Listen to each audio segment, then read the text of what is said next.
முருகையா துணை. இன்றைக்கி நம்ம வந்து கதை பார்க்க போகிறது கிடையாது. முருகரோட வரலாறு எதுவும் இல்லை, உண்மையாகவே நடந்தது, எங்கள் குடும்பத்தில் நடந்தது. அது யாருக்கு என்னங்கிறத நான் வீடியோ கடைசியில் சொல்கிறேன். ஒரு வீட்டில் வந்து 3 குழந்தைங்க, அம்மா அப்பா, அந்த அப்பாவோட அம்மா அப்படின்னு எல்லாரும் இருக்காங்க. அப்போ அந்த வீட்டில் அடிக்கடி சண்டை வருது, பிரச்சனை. அப்போ அந்த அம்மா என்ன பண்ணுறாங்கன்னா, அடிக்கடி இப்படி சண்டை வருதே நம்ம அப்படின்னு சொல்லிட்டு ஒரு ஜோசியம் பார்க்குறாங்க. அப்போ அந்த ஜோசியம் என்ன சொல்கிறாங்க அப்படின்னா, அந்த வீட்டில் இருக்க ஒரு ஆணுக்கு வந்து உயிருக்கு ஆபத்து அப்படின்னு. அப்போ அந்த வீட்டில் இருக்க ஒரே ஆண் வந்து அந்த அவங்க கணவர் மட்டும் தான். மீதி 3 பெண் குழந்தைங்க, அந்த அம்மா, அந்த கணவரோட அம்மா, அப்படி எல்லாருமே பெண்கள் தான் இருக்காங்க. அப்போ இவங்க என்ன பண்ணுறாங்க அப்படின்னா, இப்படி இருக்கே அப்படின்னு சொல்லிட்டு அவங்க அடிக்கடி ஒரு முருகர் கோயிலுக்கு போவாங்க. பக்கத்தில் இருக்கிற ஒரு மலைக்கு மேலே இருக்கிற ஒரு முருகர் கோயில் போவாங்க. அந்த முருகர் கோயில் போகும்போது சரி அவர்கிட்ட போய் நம்ம சொல்லலாம், நமக்கு வந்து நம்ம கணவரை விட்டால் வேறு யாரும் இல்லை அப்படின்னு சொல்லிட்டு முருகர்கிட்ட போய் சாமி கும்பிடலாம் அப்படின்னு சொல்லி போகிறாங்க. அங்கே போயிட்டு இப்படி ஜோசியம் பார்க்க போன இடத்துல இப்படி சொல்கிறாங்களே முருகா, எனக்கு ஒன்றை விட்டால் வேறு யாரும் இல்லை அப்படின்னு சொல்லிட்டு அழுதுகிட்டே இருக்கும்போது என் கணவர் உயிருக்கு ஆபத்து அப்படின்னு சொல்கிறாங்க. அப்படின்னு சொல்லும்போதே அந்த கோயிலில் இருந்து இருந்து ஒரு பள்ளி வந்து தடை அடிச்சிருக்கு, பள்ளி சத்தம் போட்டிருக்கு.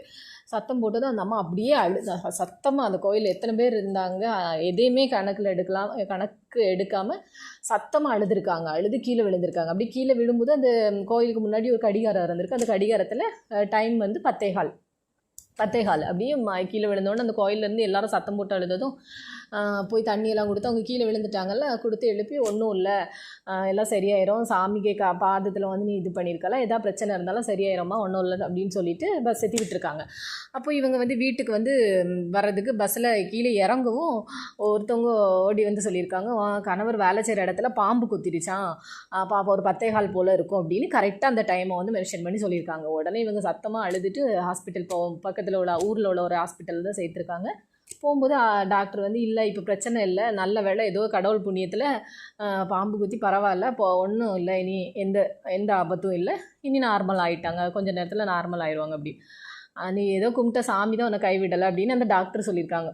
உடனே இவங்களுக்கு வந்து முருகர் கரெக்டாக அந்த டைம் அவங்க வந்து பள்ளி தடை அடித்து இது பண்ணும்போதும் டைம் வந்து 10:15. அப்போ நம்ம முருகர் தான் நம்மளை காப்பாற்றிருக்காரு அப்படின்னு சொல்லிட்டு அப்படியே நல்லா கத்தி அங்கே வச்சு அழுதுட்டு அப்புறம் இன்றைக்கி வரைக்கும் ஓகே, அவங்க குடும்பமாக நல்லா இருக்காங்க.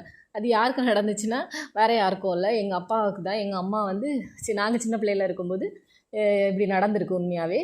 எங்கள் அம்மா வந்து நாங்கள் அடிக்கடி ஃபுல்லாக அந்த கோயிலுக்கு போகும்போது எதுக்குமா சும்மா கோயில் போயிட்டுருக்கீங்க அப்படின்னு சொல்லும்போது எங்கள் அம்மா வந்து சொல்லுவாங்க, அந்த முருகரை வந்து நம்ம அப்பாவை காப்பாற்றி வச்சது அவர் தான் அப்படின்னு சொல்லுவாங்க.